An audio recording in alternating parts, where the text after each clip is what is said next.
Hola, hola, hola, bienvenidos a todos a una nueva edición de Es Más Complejo, el podcast de historia de Club El Erizo, nuevamente acompañado por Franco y Mastro. ¿Cómo están, chicos? Hola, ¿cómo andan? ¿Todo bien? Buenas tardes, me encuentro acá recientemente vacunado contra el coronavirus, implorando no sufrir los efectos de la AstraZeneca por lo menos hasta que termine este podcast. Claro, esperá por lo menos, no sé, una hora, lo que tardamos en grabar esto, y después ya te puede empezar a Ya hacer puedo permitirme efecto morir. el chip que te implantó Bill Gates. Sí. No, no era Soros. Uno de esos, o sea, la gente mala, con mayúscula. Pero bueno, hoy nos toca hablar de el último video que subimos a nuestra serie de elecciones y transiciones, la presidencia de quien probablemente haya sido el gobernante más basado de la historia argentina, el coronel doctor don Domingo Faustino Sarmiento. Mastro, ¿querés darnos tu resumen habitual sobre el tema del que vamos a tratar hoy? Bien, ¿quién fue este señor basado? ¿Quién fue Domingo Faustino Sarmiento? Ya sé que el nombre le suena a todos, pero lo voy a decir igual. Otra titánica y polémica figura de la historia argentina, al igual que Bartolomé Mitre, su predecesor en la presidencia y el protagonista de nuestro episodio anterior. Sarmiento fue y sigue siendo frecuentemente homenajeado, al igual que cuestionado por otros. A ver, en Argentina ha celebrado el Día del Maestro en la, en la efeméride de su muerte. Llevan su nombre numerosas plazas, edificios, calles, estaciones, etcétera. Hasta hace poco aparecía en el billete de 50 mangos y es frecuentemente asociado a la educación pública y a la literatura, incluyendo en otros países. Pero ¿por qué sigue siendo una figura tan influyente y divisiva Sarmiento?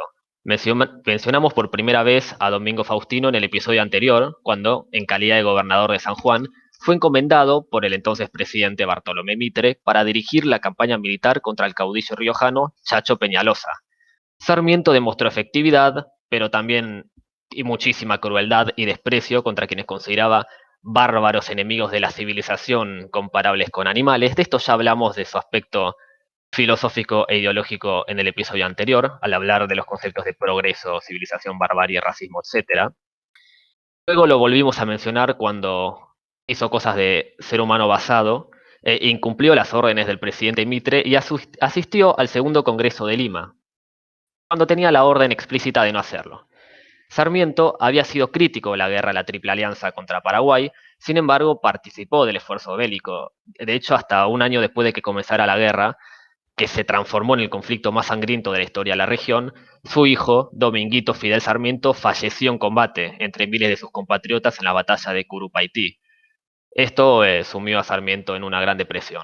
La candidatura de Sarmiento gozó de una enorme popularidad entre oficiales del ejército que estaban descontentos con el liderazgo de guerra de Mitre.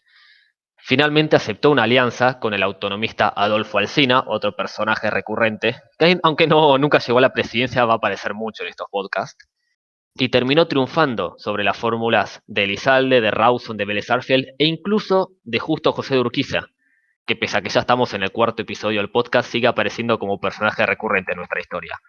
Igual les voy a decir un spoiler, deja de ser importante en este.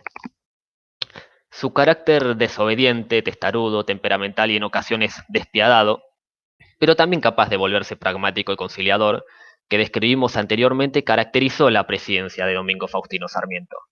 Independencia de los partidos y caudillos históricos, aunque beneficiosa para vencer en las elecciones, significó que no tendría una presidencia fácil, pues carecía de aparato propio y dependía de mantener una imagen de moderación frente a un gabinete mixto.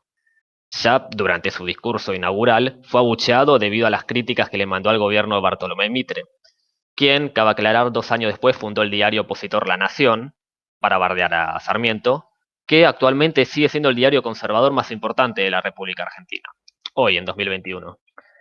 Sarmiento vetó el traslado de la capital a Rosario, pues insistían que la capital debía ser Buenos Aires hasta que, copiando a los estadounidenses, se fundara una ciudad completamente nueva que sirviera de capital nacional. Heredó y continuó la guerra contra Paraguay, la guerra de la Triple Alianza, que ya se encontraba en una fase favorable para los tres aliados, es decir, Argentina, Brasil y Uruguay. El 1 de enero de 1869, el Imperio del Brasil tomó y posteriormente saqueó Asunción, la capital paraguaya. Ya para comienzos del año siguiente, las mejores tropas paraguayas habían sido derrotadas en la guerra convencional, pero continuó la larga y sangrienta guerra de guerrillas porque Francisco Solano López se negaba a rendirse. Esto destruyó aún más la población paraguaya. Finalmente, el 1 de marzo de 1870, Solano López, quien continuó negándose a rendirse, murió a manos de tropas brasileñas. Los subsecuentes tratados de paz pusieron fin a la guerra más sangrienta de la que haya participado la Argentina en su historia. Fallecieron hasta 480.000 personas, incluyendo 18.000 argentinos, casi medio millón, en una región acostumbrada a combates relativamente menores. Pese a que el Tratado de la Triple Alianza exigía establecer negociaciones de paz entre los aliados, Brasil lo hizo unilateralmente y constituyó un gobierno provisional en Paraguay que tenía mayormente ocupada. Sarmiento reaccionó mandando tropas a ocupar el Chaco y se dispuso a buscar negociaciones más favorables para los intereses argentinos. Las relaciones con el Imperio del Brasil se tensaron y, como si fuera poco, por culpa de la guerra, nuevas epidemias, esta vez no de cólera como la que mató a Marcos Paz, esta vez de fiebre amarilla, mataron decenas de miles de personas en Buenos Aires. Como sus predecesores, Sarmiento debió enfrentarse a insurrecciones en las provincias, como la liderada por Felipe Varela, apodado el Quijote de los Andes, en Salta. Ya a comienzos de 1869, sus montoneras fueron derrotadas en Pastos Grandes por las tropas lideradas por el coronel Alejo Julio Argentino Roca. Y acá voy a hacer la madre de todos los spoilers, este tipo va a ser muy importante ahora en adelante.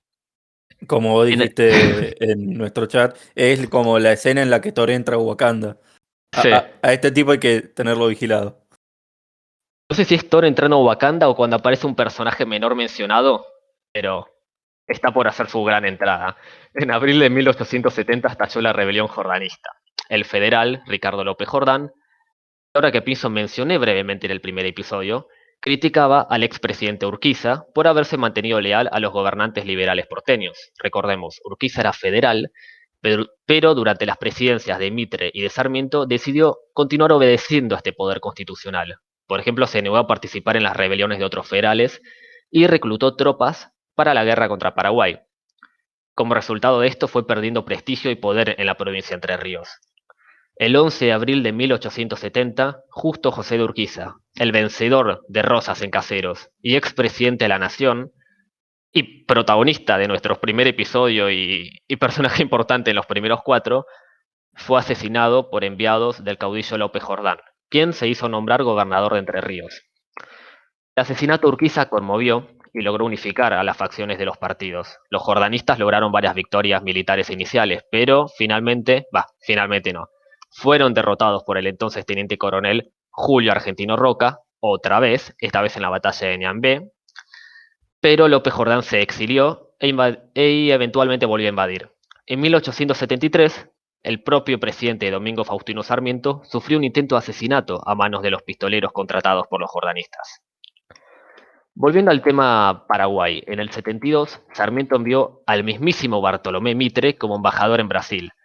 Este se las arregló para restablecer relaciones cordiales y lograr que Brasil se comprometiera a respetar los reclamos territoriales argentinos y negociar en forma conjunta esta paz con Paraguay. Pero no todas las noticias fueron malas. Durante la presidencia de Sarmiento se llevó a cabo el primer censo de población en la República Argentina. Cabe aclarar, a estas alturas creo que ya no le tenemos que seguir diciendo Confederación Argentina, ya la República Argentina propiamente dicha.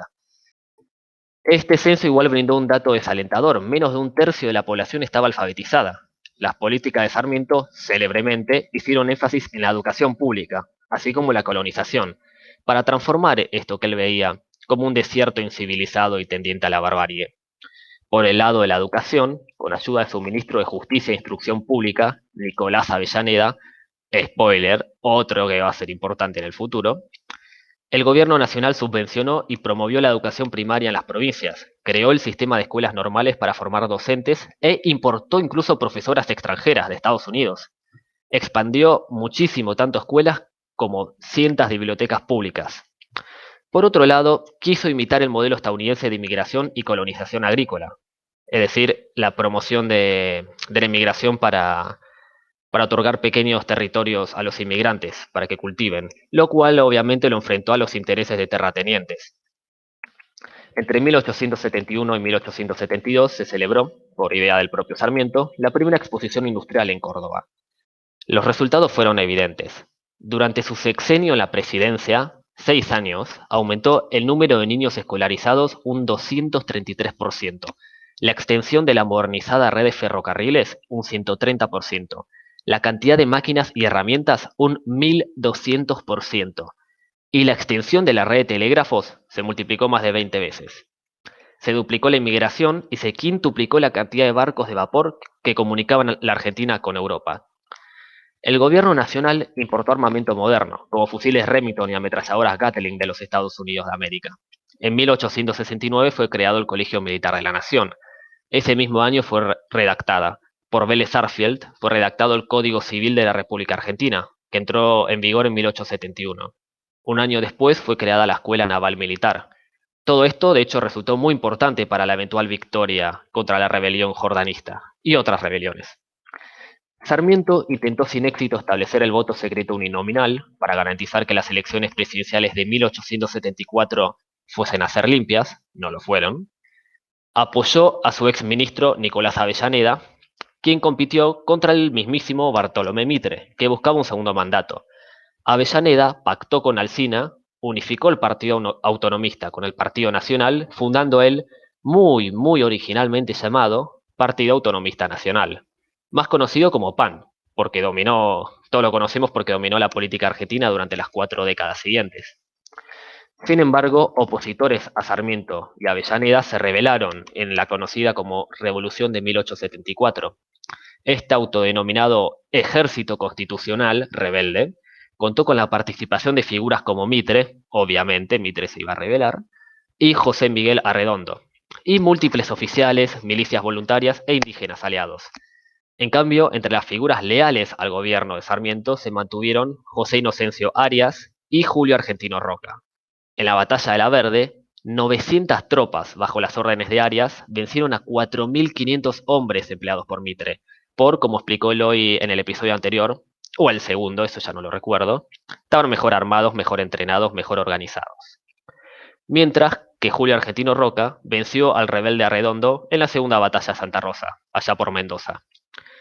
Por lo tanto, la difícil pero decisiva presidencia de Domingo Faustino Sarmiento terminó con el traspaso de mando a Avellaneda. Sarmiento continuó escribiendo y promoviendo la educación de forma muy célebre y posteriormente y de forma muy lamentable adoptó ideas del racismo pseudocientífico. En 1888 se mudó a Paraguay y falleció. Un personaje muy excéntrico y con una vida muy larga. Una de las cosas que mencionaste ahí, que la quiero mencionar porque no tiene absolutamente nada que ver con lo que vamos a hablar en el resto del capítulo, pero creo que es gracioso y vale la pena, es lo que estaba haciendo Sarmiento en Lima cuando fue al Congreso Panamericano. Que se lo mencioné el otro día por el grupo. No sé si vos estabas, Frankie, pero que Sarmiento estaba como embajador en Perú, por eso estaba en Lima. No tenía permiso de ir al Congreso, pero sí estaba con representación diplomática. A demandar que Perú nos pagara porque le mandamos el ejército de los Andes. O sea, como 20 años, no, más. Para esta altura, 40 años después de que los habíamos liberado, le 50 prácticamente. 50 años, le fuimos a pasar la cuenta diciendo, che, estuvo muy buena esa vez que mandamos un ejército a cruzarse medio continente para que le saque a los españoles encima, ¿no? Eso salió caro. Era un niño Sarmiento cuando pasó eso, los huevos. Pero nada, solamente quería mencionar eso. Vos ibas a decir algo, Franco. Sí, algo muy importante que creo que hay que remarcar, si hablamos incluso no solo en Sarmiento, sino de la nación argentina en general, entre las cosas que hizo, es el tema de que durante su gobierno se hizo el primer censo nacional. El censo que fue aprobado incluso por ley que se tenía que hacer durante la gestión de Mitre, pero bueno, empezó en 1869, entre el 15 y el 17 de septiembre se hizo el censo, con unas 4.000 personas trabajaron en él. Recién se va a publicar en 1872. Así que durante el gobierno de Sarmiento no va a ser tan importante en sus resultados, pero es muy importante si estamos hablando, como estamos haciendo en los videos, sobre el surgimiento de un Estado, la idea y el concepto de que aparezca un censo, definido en el mismo censo que empieza, que es una muy interesante fuente abierta para cualquiera que quiera chusmearlo porque es bastante bueno, llamado Inventario de la Nación, como se le dice en el mismo. Ahí en el nombre está muy claro para qué sirve y es clave para cualquier estado moderno. Es un elemento casi que es tan simple, pero a la vez tan importante que casi que es medio tonto remarcarlo, pero lo es. Porque hasta que no se tiene un censo, genuinamente no se sabe cuánta gente vive dónde, qué oficios hace la gente que vive en el país, qué tanta educación tienen en cada zona, y sin eso no se puede hacer un Estado, no se pueden hacer las políticas públicas adecuadas. ¿Dónde tengo que poner cuántas escuelas? ¿Por dónde tiene que pasar el ferrocarril? ¿Qué oficios tengo que seguir alimentando? ¿En qué provincias, como dijimos antes cuando había sacado números de La Rioja, que han sido censos locales, donde no tengo abogados ni siquiera? No es la primera vez que se intenta, obviamente. En la historia argentina hubo otros intentos antes. En 1810, Moreno había querido hacer un censo, pero no se llevó a cabo en todo el país. La Asamblea General Constituyente de 1813 decretó un empadronamiento de los pueblos, pero tampoco llegó a hacerse. En la presidencia de Urquiza se ordenó un censo general, pero no se logró. Solamente se hizo en 8 provincias. Y hubo algunos censos provinciales y locales, pero eran todos trabajos que obviamente, si estamos en un periodo de 50 años en el que prácticamente vivimos en guerra civil con algunos años de pausa local, no hay estabilidad como para ponerse a hacer un censo. Y el hecho de que se haya podido en 3 días, 4.000 hombres, censar a todo el país, muestra un nivel de estabilidad que no había, que es inaudito para el periodo anterior. Pero también es clave, como dije, para las políticas, y en eso son muy interesantes los resultados también. Si quieren, más o menos les comento algunas de las cosas más interesantes que me parece que van apareciendo, que ya permiten ir mostrando cosas que no solamente es contar, sino que están los datos, por así decirlo, están los números. Por ejemplo, el país suma para 1869 1.877.490 personas, la población. Ahora, eso sumando a los argentinos en el extranjero y a los 6.000 hombres que seguían en el ejército del Paraguay en el momento. Según el mismo censo, porque recién lo publican en 1872, ya habían superado los 2 millones para cuando se publica, porque había un crecimiento muy pronunciado de la población. Hay unas 210.000 personas extranjeras, de las cuales 150.000 son varones y solo 60.000 mujeres, lo que muestra que ya estamos en un país en el que varios hombres solteros van a empezar a llegar como inmigrantes. Aún así, en los nacionales hay más mujeres que varones porque, bueno, 50 años de guerra civil mataron muchos hombres. Estos inmigrantes vienen y nos roban nuestro trabajo y nos roban a nuestras mujeres. Mujeres que hubieran estado solteras si no venían, pero sí. Entonces, en las nacionales, a no ser que hubiéramos hecho como Paraguay, que literalmente tuvo que aprobar la poligamia después de la guerra del Paraguay porque no había suficientes hombres. También vemos en el país, estamos hablando de un país de 180.000 personas, donde hay 211.000 extranjeros, extranjeros con S en vez de con X, en los cuales en la provincia de Buenos Aires eran 1/3 de la población. Ya estamos hablando de que había 305 extranjeros por cada 1.000 habitantes.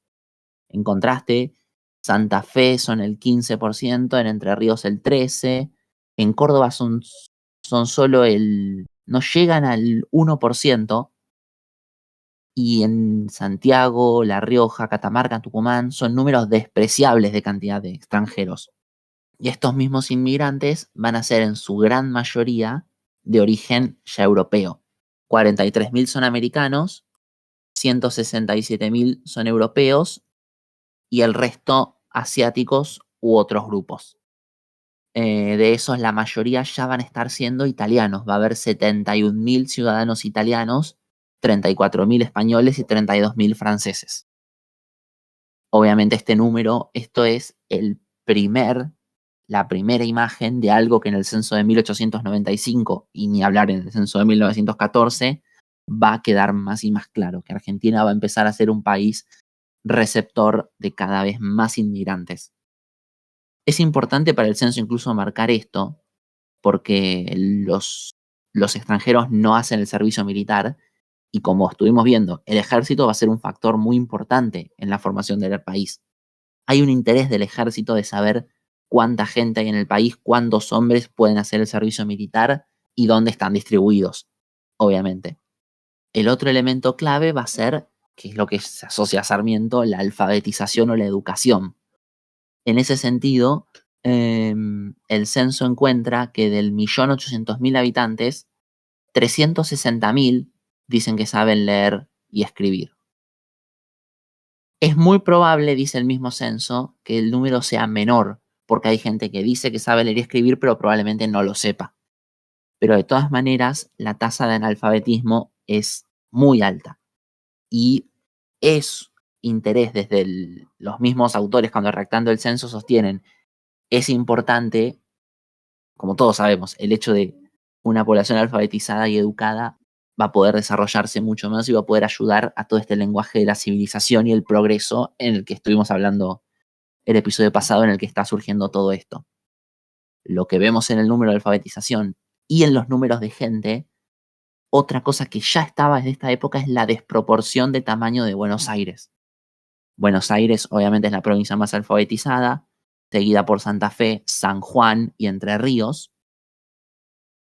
Pero aparte, la ciudad de Buenos Aires tiene más población que todas las demás capitales provinciales juntas. Tiene más población que Santa Fe, Concepción del Uruguay, Corrientes, Córdoba, San Luis, Santiago, Mendoza, San Juan, La Rioja, Catamarca, Tucumán, Salta y Jujuy juntas. Son 177.000 personas en la ciudad de Buenos Aires y 127.000 en todas las demás sumadas. Y lo último que digo en relación al censo es que precisamente incluso con esta concentración de gente en Buenos Aires, el gran problema que sostiene el mismo censo que tiene el país es la despoblación. Esto lo estoy sacando, toda esta información del mismo del censo, que uno pone Censo Argentina PDF y aparece en internet libre, y tiene una serie de argumentaciones o explicaciones puestas antes, obviamente en el lenguaje sarmientista, porque era oficialista, el censo fue hecho durante su gobierno, pero dice algo que alimenta lo que habíamos estado diciendo el capítulo pasado sobre a qué se refieren con civilización. Parafraseando para no leer todos los párrafos, que si uno suprime al indio argentino, argentino escrito con J, interesante los cambios de escritura, suprimiendo al indio pero dejando el desierto, van a volver a aparecer estas figuras en la figura de los gauchos, que tampoco quería Sarmiento, o veteranos u otros elementos que van a volver a ser barbarie. Pero si suprimimos el desierto, que liga todas las orillas de las ciudades, tanto el indio como el montonero como el gaucho van a desaparecer sin más esfuerzo. El objetivo no es eliminar a las personas que están en lo que identifican como barbarie, sino eliminar esta despoblación que vuelve a ese extenso país para ellos una barbarie, entre comillas. Lo que hace el campo despoblado es que 100 jinetes puedan someter una provincia, como vimos en el caso de La Rioja, que con 80 jinetes el Chacho Peñalosa puede bajar al gobernador. Pero en esto es que va a alimentar lo que ya está en la Constitución del 53 y lo que va a seguir alimentando el siglo XIX argentino, que es la idea de que gobernar es poblar, porque genuinamente el país tiene muy poca gente. Y en ese sentido es que van a seguir todas las políticas que van a acompañarnos el resto del siglo. Muy oportuno que hables de la importancia de un censo, considerando que actualmente vivimos en un estado que desde 2010 no tiene un censo, ya que no hicieron al principio del año pasado y por la horrorosa pandemia todavía nos mantenemos con los datos de 2010. Claro, hoy en día con toda la información se puede sostener proyecciones, no está, es importante hacerlo regularmente, pero con un año no es tan catastrófico, se puede, Hay pero privados también que hacen análisis claro, que aportan estadísticas relevantes. claro, pero en esta época precisamente todavía no había datos y los datos son Una de las principales razones por las que se sostiene, sin ir más lejos, por ejemplo, que a veces las políticas públicas fracasan muchas veces de algún tipo, que son más abarcativas, no es porque la política sea errada en sí por un deseo de que no funcione, sino por falta de información. Los estados necesitan, hagan un plan quinquenal, hagan un plan de infraestructura o estén incentivando desarrollo privado nomás, los estados necesitan información. Y cuanto más necesiten hacer, más información necesitan. Si no la tienen, lo van a hacer mal. Van a hacer como los estados socialistas que hacían producción, como no tenían una herramienta de información como un mercado de oferta y demanda, producían cosas de más y otras cosas faltan, por un tema de logística pura. Tal cual, es algo de lo que estábamos hablando el otro día, Frankie, cuando hablamos del libro de James Scott, Seeing Like a State, ver como un estado, que gran parte del proceso de modernización, de racionalización de los estados-nación, a partir de la entrada en la era moderna, es empezar a ver cómo podemos transformar esta cosa que tenemos, este territorio, en números, en datos que podemos procesar, meter en, digamos, para usar terminología moderna, meterlo en un algoritmo, es meter en algún tipo de procesamiento de datos y de ahí sacar conclusiones útiles.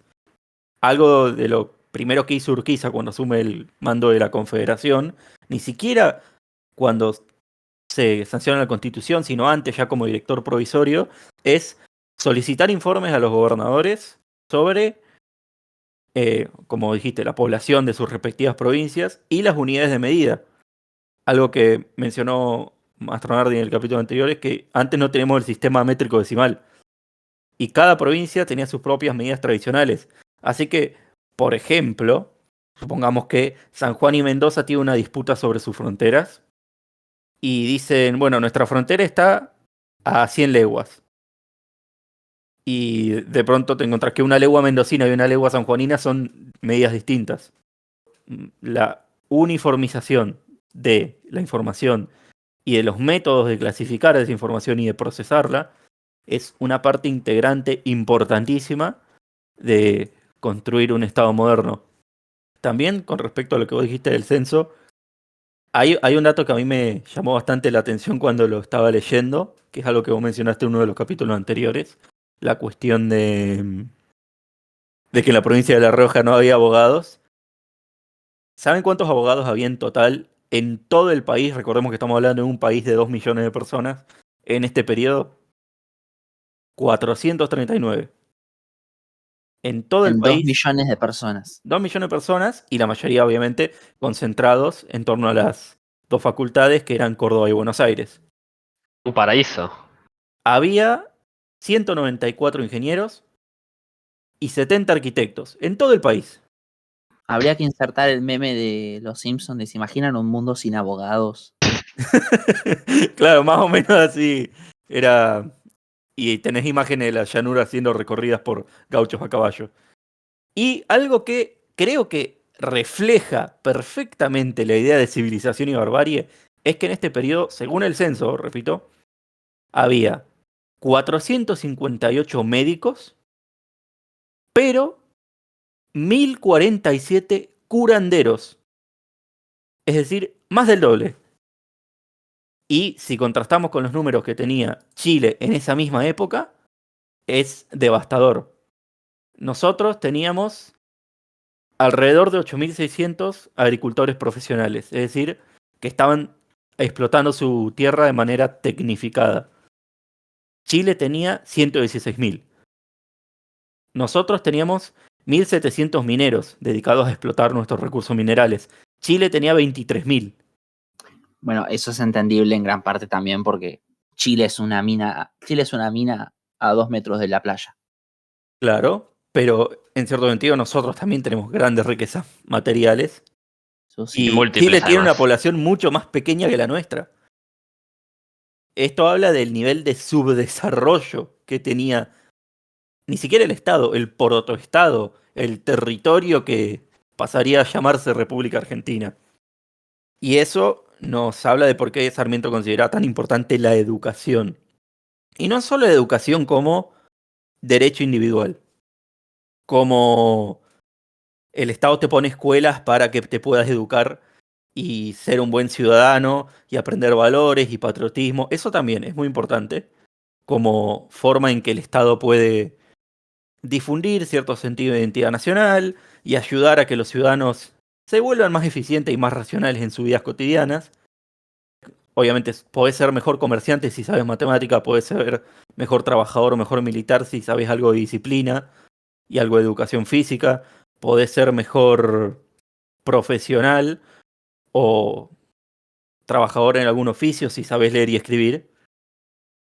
Pero sobre todo, Sarmiento pensó la educación como una herramienta que el Estado usa para formar cuadros técnicos para el propio Estado. Las escuelas normales y el colegio militar no eran tanto lugares donde la gente iba a ejercer su derecho individual de aprender como fábricas de profesionales para el Estado. Gente que al Estado le sirve en calidad de burócratas. Maestros para que enseñen y civilicen al bárbaro gaucho, como diría Sarmiento, y militares para que ejerzan la función primordial de cualquier Estado, que es mantener el orden por la fuerza. Esto creo que nos habla del enorme vacío institucional que había dejado antes, cuando se fue el Imperio Español. Es algo que ya tratamos en un capítulo anterior, pero que creo que vale la pena repetir. Porque acá no es como que se fue España y ya está, y la Argentina, todas las ciudades argentinas se pusieron de acuerdo para tomar el control de ese aparato estatal que España había dejado vacante. España no es que ejercía solamente una dominación puramente negativa. España nos mandaba un montón de cuadros técnicos que acá no existían. Acá no formábamos abogados, acá no formábamos oficiales militares de alto rango, acá no formábamos arquitectos, acá no formábamos médicos altamente especializados. E inclusive, en aquellas cosas en las que sí formábamos, las distintas ciudades no confiaban las unas en las otras. Así que España nos mande, por ejemplo, un virrey o un gobernador intendente que fuera nativo de Cataluña, del País Vasco, de Valencia, era una forma de decir, este es un tipo de afuera que no está metido en las rivalidades locales, así que tanto los mendocinos como los sanjuaninos como los cordobeses pueden confiar en él.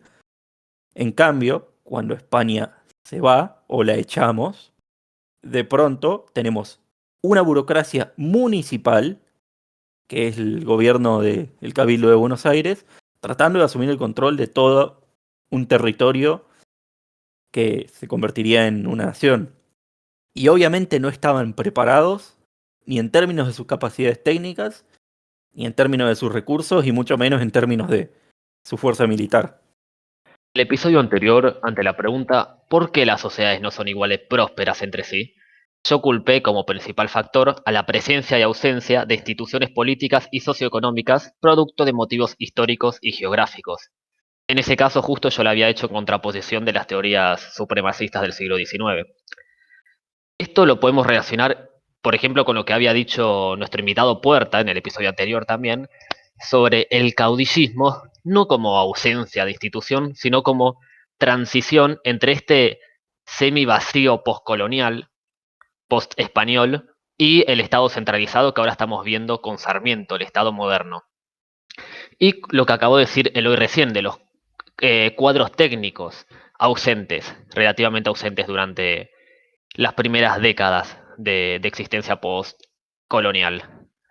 Pero ciertamente esta definición que di no es muy clara. ¿A qué me refiero con instituciones? O sea, puedo referirme a la democracia liberal, el capitalismo, las fuerzas armadas, la esclavitud, la familia, la Iglesia Católica, la ONU o el propio Estado argentino.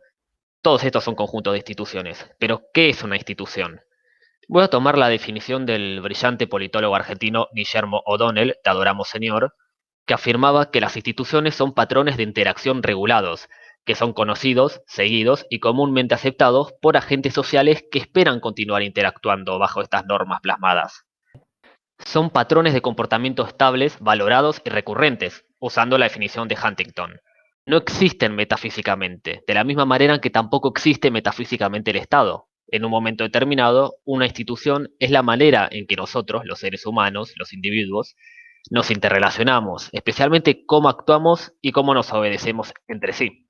Eloy dio justamente este ejemplo con la transición entre el virreinato del Río de la Plata, que dependía de cuadros técnicos enviados por España, que eran generalmente élites altamente educadas en el derecho y la religión y que gozaban de cierta legitimidad dentro de este sistema preindustrial, premoderno, que después no se logró ocupar por los locales, por las élites que quedaron. Después no logró el intento de Estado central expandirse de lo que terminó siendo una especie de ciudad-estado porteña.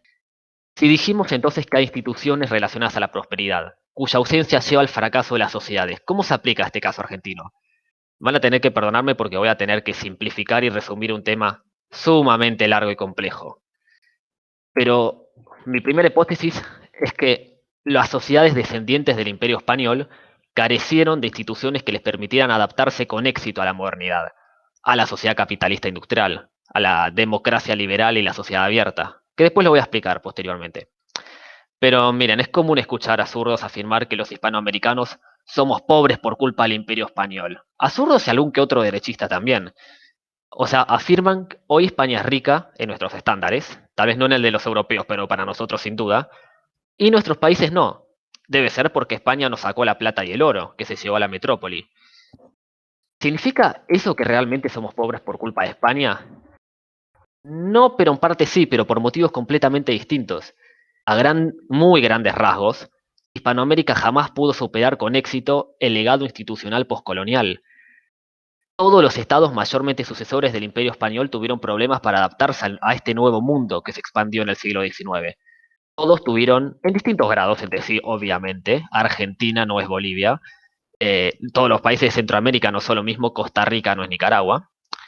Pero todos, por ejemplo, si los comparamos con el mundo heredero de la colonización agrícola anglosajona, es decir, si nos diferenciamos de otros estados postcoloniales como Estados Unidos, Canadá, Australia y Nueva Zelanda, tenemos diferentes niveles hasta el día de hoy y sobre todo en el pasado de corrupción, inestabilidad política, autoritarismo, estancamiento tecnológico y científico, escasa productividad y elevada pobreza, incluyendo el Reino de España, incluyendo la propia España postimperial, aunque a su manera.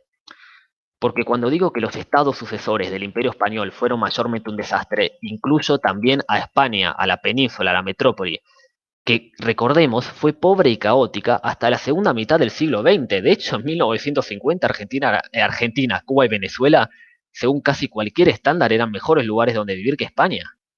Y solo recientemente y de manera parcial pudo progresar, pudo evolucionar, desde nuestra perspectiva. El problema no es que España no sacó metales preciosos a los americanos. El problema es que el Imperio Español hizo en América lo que antes había hecho en la península ibérica. Impuso una organización profundamente feudal, hostil al libre pensamiento, dependiente de la metrópoli y manejada por una nobleza económicamente infértil, pero de la que será extremadamente dependiente. Esto no fue un plan deliberado por los malvados españoles. En general, los desastres poscoloniales no son ningún plan. Las colonias generalmente no se concibe que las van a perder en pocos siglos. Esto fue producto de siglos de cruzadas ibéricas y del desarrollo, inicialmente improvisado sobre la marcha, de un nuevo tipo de colonización transatlántica luego que los españoles descubrieran el imperio azteca. Esto no lo voy a desarrollar en profundidad, merece 8 videos propios, pero la España que descubrió, entre comillas, América, fue una unión entre estados cruzados, que son Castilla y Aragón. Y esta es mi segunda hipótesis. Los llamo estados cruzados porque fueron reinos feudales establecidos por una serie de guerras, muchas de ellas religiosas y apoyadas por sus aliados católicos del continente, contra los estados islámicos sucesores del califato Omeya, ese que había invadido la península ibérica en el siglo VIII. Que cabe aclarar, mientras no fueras mujer eran generalmente sociedades más tolerantes, prósperas y abiertas al comercio y la ciencia que España.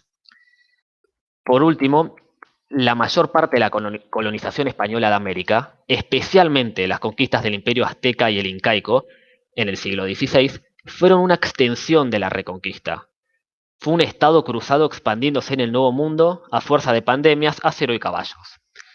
Si bien España comenzó inicialmente su imperio colonial mediante un sistema más esclavista típico, exterminador en el Caribe, cuando finalmente se encontró que en este nuevo mundo no había solamente sociedades tribales, sino civilizaciones con sus estados, su burocracia, su religión oficial, sus impuestos y su nobleza, con su clero, un clero hereje, como el de los moros, adoptó este modus operandi de la Reconquista. Por poner un ejemplo, tanto en la Reconquista como en México como en Perú, pequeños grupos de conquistadores, semi-privados, digamos, en búsqueda de títulos nobiliarios, de prestigio y de bendición religiosa, vencieron a civilizaciones locales en nombre de la corona hispánica y se volvieron los nobles locales.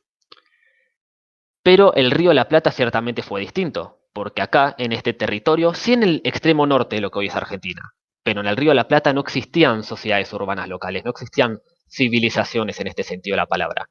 En gran medida la nuestra era una colonia subsidiaria de las que realmente le importaban a España, que eran Bolivia y Perú, lo que hoy son Bolivia y Perú. No voy a profundizar sobre cómo era exactamente este sistema, estas instituciones. Este es un proceso especial que merece su propia explicación, pero conectando con lo que dijo Loy, cuando Napoleón invadió España en 1808 y el descontento de élites y grupos religiosos americanos contra las reformas borbónicas estallaron en las guerras de independencia hispanoamericanas, entre otras cosas, los nuevos estados independientes fueron incapaces de establecer organizaciones estables y prósperas en todo el continente. Por ello, no heredamos un Estado federal expansivo con una economía crecientemente capitalista e instituciones semidemocráticas como logró Estados Unidos, especialmente el norte de Estados Unidos. Ellos heredaron otra institución horrorosa que es el sistema esclavista duro que tuvo en el sur. O por ejemplo Australia. En su lugar, el actual territorio argentino, porque tiene poco sentido decirle Argentina en esa época, resultó en esto que escribimos anteriormente, este archipiélago casi estancado en la Edad Media, donde los individuos, archipiélago es ciudades-estados semi-aisladas, donde los individuos se encontraban no bajo una ley clara y racional, sino bajo un conjunto de poderes arbitrarios de índole personal, cuasi feudal y religiosa. Recomiendo para esto ver el episodio del otro podcast de Club del Erizo de Abro Hilo cuando hablan sobre la modernidad. Sin este sistema de incentivos que existe cuando un Estado centralizado reconoce y protege tus derechos, como la participación política o la propiedad privada, una sociedad no prospera. 2 siglos después no podemos seguir culpando al Imperio Español, muchísimo menos a la España contemporánea, sino al fracaso de los locales en construir mejores formas de organización política, más favorables al crecimiento económico, más estables y transparentes. Pero efectivamente, si Hispanoamérica, si la actual Argentina estalló en caudillismos y poderes descentralizados y arbitrarios, fue porque el virreinato del Río de la Plata no poseía instituciones económicas y políticas que permitían que, una vez se rompió este vínculo, se formaran formas de organización estables. Es muy relevante lo que dijiste, sobre todo en la comparación con los Estados Unidos. La gente muchas veces no se da cuenta que las 13 colonias, lo que se convertirían en los 3 estados originales de la Unión, no eran lo mismo. O sea, realmente Estados Unidos se llama así porque eran estados, cada uno separado, que cada uno de esos estados tranquilamente podría haber sido un estado independiente, porque ya tenían su burocracia, tenían tribunales, tenían parlamentos electivos, ciudades, distintos centros urbanos, infraestructura, una dominación territorial amplia, una cultura de participación ciudadana. En cambio acá, cuando se va el Imperio Español, no deja a Argentina. O sea, no es que se va España, queda Argentina. Se va España y quedan las provincias que son estas islitas de civilización aisladas entre sí, desconectadas de ese comercio colonial artificial que iba a la metrópoli que antes las élites extractivas locales parasitaban, y desconectadas entre sí, no hay ninguna economía nacional de la cual pueda nutrirse un gobierno nacional, y lo que propone Oscar Oslak es que esas provincias son, como decís vos, Mastro, herederas de la estructura institucional española. O sea, en Argentina luego se forma el Estado Nacional como una capa por encima. Todavía tenemos, diría yo que hasta hoy en día, estructuras semifeudales abajo que tienen esas élites extractivas tradicionalistas, y por arriba tenemos lo que soñaron construir las generaciones del 37 y del 80, que es este Estado Nacional que trata de imponer una racionalidad por encima. Importar el aparato militar alemán, la burocracia administrativa francesa, el sistema judicial estadounidense, el capitalismo mercantil inglés, Pero esa tensión en Argentina sigue estando. No hay ni racionalidad, ni tampoco feudalismo, entre comillas, o tradicionalismo español en todos los niveles. Hay una tensión constante. En eso que decías, Eloy, de Estados Unidos en contraste, es un ejemplo útil, por ejemplo, ver las universidades en Argentina, como ya dijimos, o en el territorio del virreinato, de la época, solo estaba la Universidad de Córdoba cuando nos separamos de España. En Estados Unidos, para 1776, ya Harvard, Yale, la Universidad de Pensilvania, Princeton, Columbia, Brown y Dartmouth ya existían. Ya tenías 7 universidades en el territorio, en contraste acá que solamente estaba la Universidad de Córdoba, por ejemplo. Claro, podrías decir que Estados Unidos no era un país, no era una nación, pero tenía todo para hacerlo. Faltaba nomás ese empujoncito que dijeran, está bien papá, ya nos sacamos la rueda de entrenamiento, no te necesitamos. Acá eso no lo tuvimos. Acá las economías regionales siguen sin estar conectadas por décadas. Y eso se ve en este capítulo, por ejemplo, con la controversia del puerto. Por un lado, la provincia de Buenos Aires dice, el puerto es nuestro, nosotros lo manejamos. Pero por otro lado, las demás provincias dicen, pero pará, nosotros también importamos y exportamos a través de ahí. Debería ser jurisdicción federal, nosotros queremos tener algo para decir. Y Buenos Aires le puede decir, bueno, pero ustedes qué hacen, qué plata ponen, y ustedes qué exportan, si todo el ganado sale de la campaña bonaerense. Y está esta tensión constante de decir, no hay una economía nacional. Está la economía bonaerense y estas cosas que están, estos ranchos que están en su periferia. No había una economía industrializada. Creo que vos, Mastro, tenías algo que decir sobre qué implica tener una economía industrializada. Sí, para esto voy a tomar prestado un concepto de cierto historiador británico muy famoso o infame en los círculos académicos e intelectuales que se murió hace una década. Nuestro estimado Eric Hobsbawm, el marxista favorito de los no marxistas. Este concepto es el de doble revolución o revolución dual. Si bien Hobsbawm se refería específicamente a este periodo entre 1789 y 1848, que ya había terminado 20 años antes de que Sarmiento asumiera la presidencia, cuando los cambios ideológicos y políticos durante y tras la Revolución Francesa se combinaron y potenciaron mutuamente con los cambios socioeconómicos y tecnológicos de la Revolución Industrial. Pero yo me refiero al concepto general, más amplio, que se encuentra en una infinidad de autores, es decir, lo encontré desde el ámbito de la historia y la economía hasta la sociología política. Todo el mundo, desde los marxistas clásicos hasta los neoludistas ponebombas como Teodoro Kaczynski, están de acuerdo en que la revolución industrial, por un lado, y la revolución francesa, por el otro, cambiaron radicalmente a la humanidad, al Estado y a todos los aspectos de la vida de virtualmente todos los seres humanos. Aun si no se ponen completamente de acuerdo del por qué fue tan importante, aun si unos creen que fue el momento en el cual nosotros los humanos definitivamente tomamos el sendero de la autodestrucción y la degeneración moral y material, y otros creen que es lo más positivo y beneficioso que nos podría haber pasado como especie. Pero donde sí hay un consenso inmenso es que en estos dos procesos se cambió increíblemente la humanidad como ningún otro. Por lo menos desde la revolución neolítica, desde que hace más de 11.000 años los humanos comenzamos a adoptar la agricultura y la ganadería y abandonar el uga buga, la vida nómade tribal y eventualmente civilizarnos. ¿No es exagerado pensar que en los últimos 250 años la humanidad atravesó mayores cambios y logró más, tanto para bien como para mal, que todo lo que cambiaron y lograron la totalidad de las sociedades anteriores en los aproximadamente 6.500 años que llevamos de historia civilizada, desde la fundación del primer estado en Sumeria? El mundo en 1700, cuando comenzaron las reformas borbónicas en el Imperio Español, era drásticamente distinto al mundo en 1868, cuando comenzó la presidencia de Sarmiento. Y no había pasado tanto tiempo realmente. Es decir, los bisabuelos de Sarmiento nacieron en un mundo dramáticamente distinto al que él vivió como presidente de la nación. Es más o menos la misma cantidad de tiempo que pasó entre el gobierno Sarmiento y hoy en día y la actualidad. Hoy no nos sorprende que nuestros bisabuelos nacieron en un mundo dramáticamente distinto, pero esa no fue la norma durante los milenios de historia anterior. ¿Cómo pudo modificarse tanto el mundo en relativamente tan poco tiempo? Principalmente por este doble fenómeno. Por un lado, la cara material, tecnológica y científica, la primera revolución industrial. Y por otro lado, la cara política, la filosófica e ideológica, la Ilustración, las revoluciones liberales y las guerras revolucionarias en las Islas Británicas, Estados Unidos, Francia, América Latina y eventualmente en casi todo el mundo, lo que algunos autores llaman Revolución Nacional.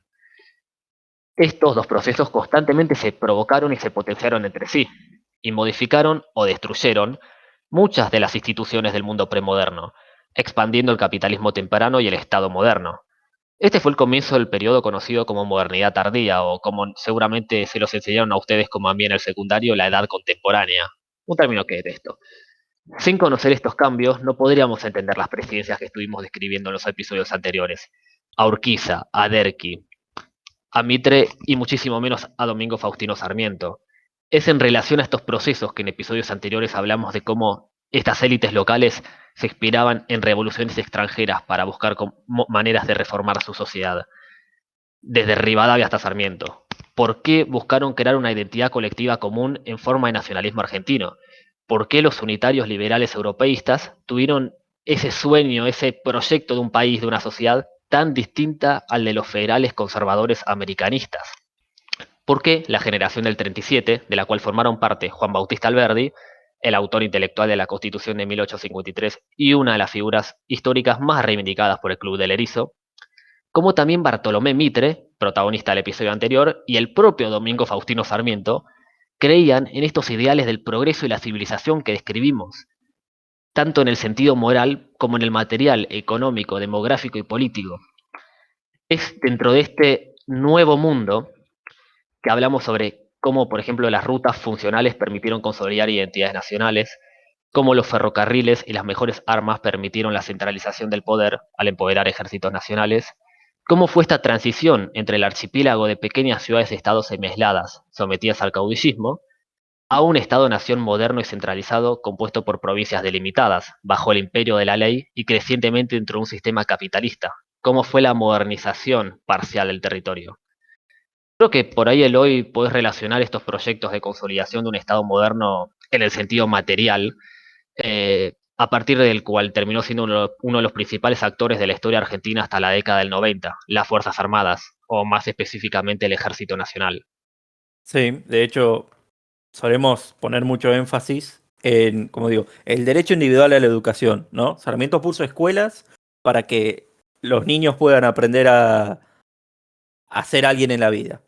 Pero las escuelas eran, ante todo, centros primero de formación cívica, de una identidad nacional, de ciertos valores que queremos fomentar, digamos, como país. Nosotros queremos, y una democracia liberal requiere, ciudadanos que son respetuosos de las libertades ajenas, que saben ejercer responsablemente la libertad propia, que saben votar, que saben el proceso de las elecciones democráticas, que respetan y obedecen el Estado y a la ley, y que pueden cumplir las funciones que implica vivir en una sociedad moderna, en una economía, participar en una fuerza de trabajo, etc.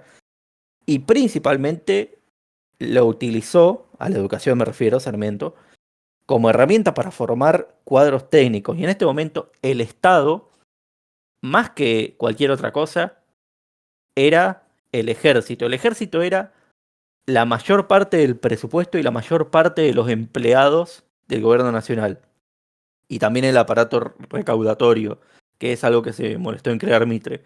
Pero principalmente el ejército, porque en el fondo el Estado es eso. El Estado y cualquier estructura de poder es una banda de monos que aprendió que si le pega con un palo a otros monos puede obligarlos a comportarse de determinadas maneras. Si a eso encima le pones valores liberales, tenés una democracia liberal, un Estado de Derecho. Pero no deja de depender todo de que una banda de monos se organicen de manera efectiva para poder pegarle a los otros monos con palos. El ejército, vemos la efectividad que alcanzó cuando 400 hombres pudieron vencer a miles en la batalla de la Verde, y cuando, pese a que gran parte del generalato se unió a Mitre y en la rebelión del ejército constitucional por el el fraude electoral, pero todos hacían fraude. Básicamente cuando Mitre no quiso reconocer que había perdido las elecciones, y el Partido Liberal se alzó en armas, gran parte de la oficialidad, de manera profesional, eligió quedarse con el Estado. Que eso, hay que dar crédito, no es del todo algo que haya hecho Sarmiento. Muchos de estos oficiales se habían formado en los colegios nacionales ya en la época de Urquiza. Roca, por ejemplo, estudió en el Colegio de Concepción del Uruguay. Pero eso es parte de la formación de cuadros profesionales del Estado. Que un ciudadano diga, yo soy ciudadano argentino, no vecino de tal provincia. Yo no soy guardia nacional ni miliciano cívico de tal provincia o de tal municipio. Yo soy soldado del ejército de la República Argentina, leal a la Constitución y a las instituciones, no importa quién las ocupe. Sí, es muy importante esto que vos decís, y también es muy importante entender que incluso en el contraste, no solamente en el sentido de cuando hay o cuando no hay, cuando la identidad es la de un Estado o la de las identidades locales, Sarmiento, como ya medio que vimos, fue apoyado por el ejército en su comienzo y entonces obviamente tendría sentido que fortalezca el ejército, pero incluso más allá de eso, una autora, Laura Cucci, hablando de la construcción de Estado Nacional, porque nosotros de acá, desde el presente, vemos a todos estos autores y medio que los vemos como todos parte de lo mismo, porque obviamente cuando uno aleja el zoom, están muy cerca uno del otro en varias cosas que buscaron, tanto Mitre, Sarmiento, Avellaneda. Pero una división que encuentra que es muy interesante, que va a ir mucho a lo que va a ir pasando después, es la diferencia entre Mitre y Sarmiento como un disenso entre las dos formas en las que se podía controlar al gobierno. Porque estamos hablando de dos, se podría decir liberales, ¿sí? Dos personas liberales que tienen una noción de la idea de una democracia liberal bajo una misma constitución. Pero ahí no se termina, no se llega a un acuerdo con eso solo. Hay diferentes maneras de enfocarlo. En eso identificó dos posturas que para mí sirven para entender también lo que va a ir haciendo Mitre, que no desaparece, lejos de desaparecer, por más que no va a volver a ser presidente. La idea de Mitre es que la manera de consolidar este Estado involucra el control del gobierno por los ciudadanos y la movilización cívica. La idea en esto es que la prensa, la participación ciudadana, incluso la rebelión, si es necesario, son la manera, con jurados populares y libertades, y milicias cívicas, en ese sentido se entendía la idea de las guardias y la falta de un gran ejército nacional, como una herramienta casi como de la misma manera, en el mismo espíritu que la segunda enmienda americana, se me viene a la mente. La idea esta de, bueno, siempre por las dudas de que el gobierno se vuelva malo de vuelta, todos tienen que tener un fierro para poder cagarlos a tiros. Que es más, que incluso es perfectamente compatible, no es necesariamente una cuestión de no querer en ese sentido, entre comillas, civilización. Es una forma de verlo que se enfoca en la democracia más directa, si no quiere decirse. En ese sentido, la mayor garantía de la libertad es la capacidad de rebelarte. Por otro lado, la línea que va a sostener Sarmiento, que va a sostener Avellaneda y que con Roca ahí se va a consolidar, es la idea de que la mejor salvaguardia contra el uso arbitrario del poder es la institución, un funcionamiento institucional. En vez de un jurado popular, un juez capacitado. En vez de milicias provinciales pudiendo sublevarse cada 3 años, un ejército nacional que se consolide. En vez de que las elecciones las controlen los ciudadanos, las elecciones las controla el ejército. Las controla en el sentido literal de que, por ejemplo, hoy eso se sostuvo. Hasta hoy, el que vigila la urna es un soldado, en cierta manera. En ese sentido, entienden que si no se logra frenar este constante ejercicio de soberanía popular que quiere Mitre, no se puede asegurar la estabilidad necesaria para la civilización y el crecimiento económico. Hay una frase de Roca en el Congreso en 1881 que lo resume perfecto, casi como hablándole a Mitre. No es confiadas en los entusiasmos de la plaza pública ni en los arrebatos del momento que las naciones conservan su independencia e integridad, sino con la paz interior, las virtudes cívicas del ciudadano, el respeto al principio de la autoridad y el acatamiento a la Constitución y las leyes.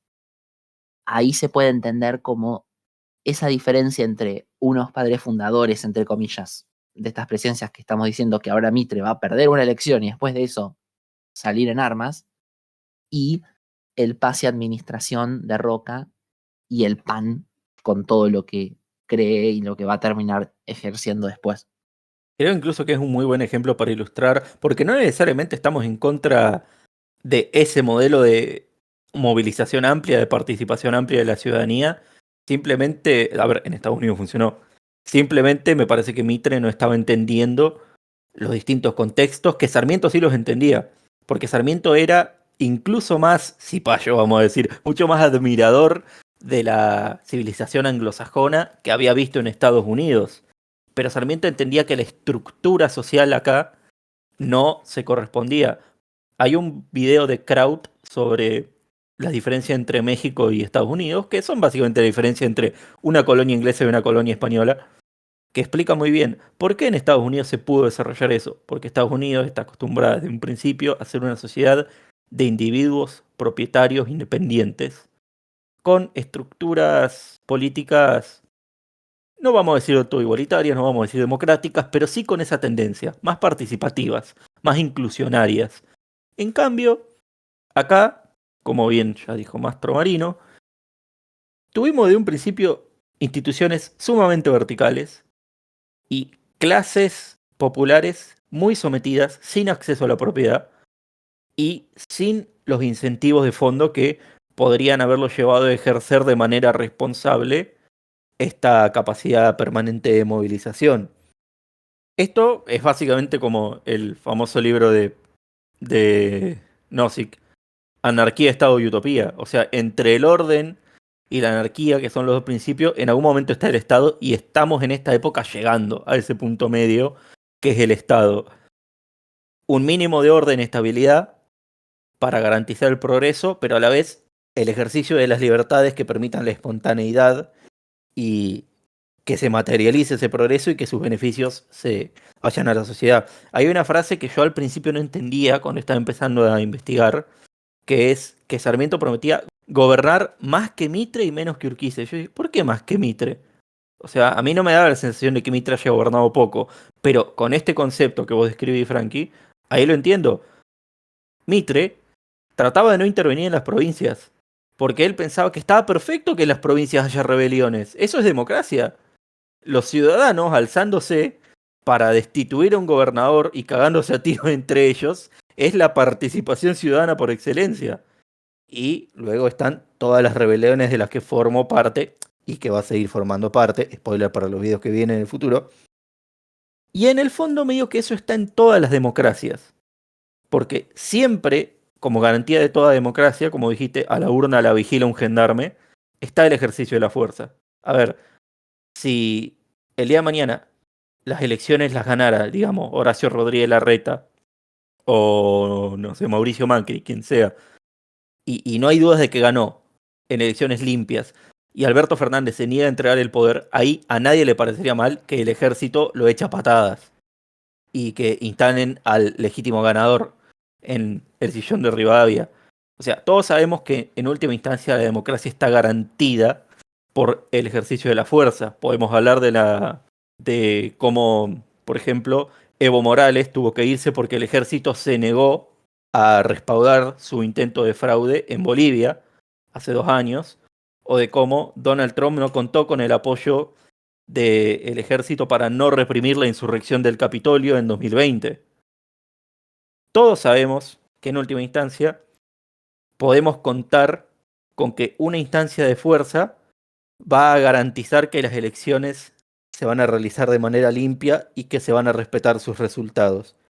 La diferencia entre un Estado y una anarquía es cuando eso ya no es algo que puede ejercer caprichosamente cualquier masa de ciudadanos, sino que tenemos un actor institucionalizado que es el ejército, que les confiamos que ellos son el guardián del proceso democrático. Cual demuestra la extrema importancia de la lealtad de las Fuerzas Armadas al poder constitucional y al método democrático. Cuando amplios sectores de la sociedad, pero particularmente las Fuerzas Armadas, y especialmente el Ejército Nacional de cualquier Estado, no tiene un compromiso con el respeto al poder constitucional, al régimen democrático liberal, suceden cosas como, por ejemplo, en Venezuela. La dictadura venezolana en gran medida está fundamentada en Además, cabe aclarar, fue una transición de un sistema democrático, aunque imperfecto, a un autoritarismo pleno, debido a que el chavismo,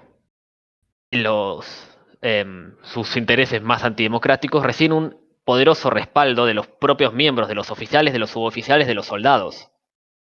Cosa que no hubiese sucedido si las Fuerzas Armadas y mayores sectores de la sociedad civil, se puede decir, hubiesen reaccionado en contra de las pretensiones autoritarias del chavismo. Las consecuencias fueron nefastas. La revolución bolivariana y sus consecuencias han sido desastrosas para América Latina. Lo peor es que sí, Dios. Qué Sí. tragedia, boludo. Pero bueno, por ahora, en esta época podemos confiar en que el ejército va a ser garante del proceso, no le vamos a decir democrático, del proceso electoral, con las reglas que tiene de momento que ya vamos a poder discutir con mayor detalle. Quiero Están- poder explicar de 1930 a 1990. Sí, Cuando sí, llegamos al siglo ya XX. sabemos que no podés esperar, ya llegamos, ya llegamos. Te juro que el periodo del PAN se pasa rapidísimo. No, los presidentes son muy parecidos ¿Estás entre ellos. diciendo que es pan comido? Te odio. Te vas, andate. Qué rápido pasa el tiempo cuando no te estás derrocando, insubordinando, intentando asesinar al presidente. Fuera de joda, yo diría que de 1880 a 1930 es el periodo más aburrido de la historia argentina. Se llama paz y administración. Te lo freno en el 16. Todo lo que pasó en todo el mundo después de la Gran Guerra es muy entretenido porque Porque murió mucha gente. podés ver el trauma colectivo más grande de la historia. Bueno, muchachos, esto ha sido por hoy. Es más complejo. Hemos hablado de muchos temas. Ejército, infraestructura, burocracia, feudalismo y el terrible, terrible legado del Imperio Español, tanto para nosotros como para España misma.